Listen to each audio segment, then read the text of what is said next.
வணக்கம் வணக்கம் நண்பர்களே. காலமானார் திமுகவின் முக்கிய புள்ளி. வீட்டை சுற்றி போலீஸ் குவிப்பு. செந்தில் பாலாஜியின் தூரத்து சொந்தம் சித்தப்பா திடீர் காலமானார். நோய் அபாயம் ஏற்பட்டு காலமாகியுள்ளார்.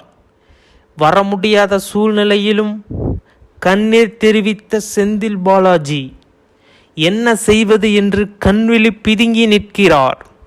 உதவுமா திமுக? கண்ணீர் துடைக்க வருமா காங்கிரஸ்? உதவுமா பிஜேபி? இதை பொறுத்திருந்துதான் பார்க்க வேண்டும். எப்படி இது சாத்தியமானது? உடல்நிலைக்கு என்ன பிரச்சனை ஏற்பட்டது? இதனால் என்னென்ன பிரச்சனைகள் வந்து கொண்டு இருக்கிறது? செந்தில் பாலாஜிக்கு இதையொட்டி ஜாமீன் கிடைக்குமா? எல்லாத்தையும் நாம் இந்த பதிவில் மிக தெளிவாக பார்க்க இருக்கிறோம். மிக மிக முக்கியமான தகவல், போலீஸ் குவிக்கப்படுகிறது. அதனால் செந்தில் பாலாஜி அங்கே வருவதற்குண்டான வாய்ப்பு ஏதேனும் இருக்குதா அப்படிங்கிற கோணத்திலையும் விசாரிச்சுட்டு வராங்க. அது பார்த்தீங்க அப்படின்னா மறுபடியும் நீதிமன்றம் போயிட்டு வான்னு சொன்னால் மட்டும்தான் வர முடியும் அப்படிங்கிற மாதிரி வக்கீல்கள்லாம் கருத்துக்கள் தெரிவித்த வண்ணம் இருக்கிறார்கள். போலீஸ்கள் ஆனால் அதிகப்படியாக குவிக்கப்படுகிறது அப்படிங்கிற மாதிரி சொல்லியிருக்காங்க. செந்தில் பாலாஜி உடல்நிலையும் மெலிந்து காணப்படுகிறது.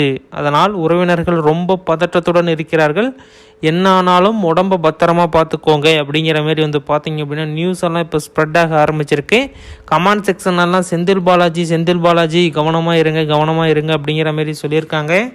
இது எதனால் அப்படின்னு பார்த்தீங்க அப்படின்னா செந்தில் பாலாஜி உடல்நிலையும் ரொம்ப மெலிந்து காணப்படுறதுனால உடம்பை பார்த்தீங்க அப்படின்னா ரொம்ப கட்டுக்கோப்போடு வச்சுக்கோங்க அப்படிங்கிற மாதிரி பார்த்தீங்க அப்படின்னா அனைத்து மக்களுமே தெரிவிக்கிறாங்க. என்ன தான் பார்த்தீங்க அப்படின்னா ஒரு கொள்ளடிச்சிருந்தாலும், என்ன தான் பார்த்தீங்க அப்படின்னா அவர் மேலே ஏகப்பட்ட கேஸுகள் இருந்தாலும், அவரும் பார்த்தீங்க அப்படின்னா ஒரு மனிதர் தான்.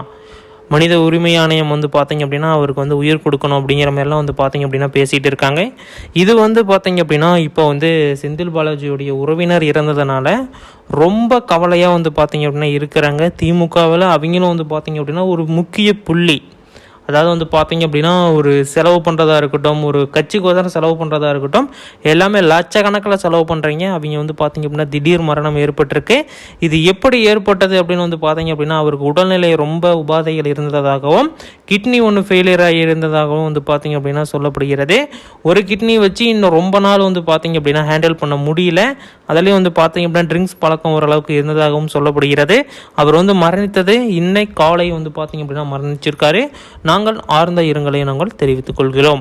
இது போன்ற செய்திகளை உடனுக்குடனே நீங்கள் தெரிஞ்சுக்கணுமா? நமது சேனலை உடனே சப்ஸ்கிரைப் செய்யுங்கள். கீழே கருப்பு கலர் பட்டனை கொடுத்துருப்போம், தாராளமாக சப்ஸ்கிரைப் செய்து கொள்ளுங்கள்.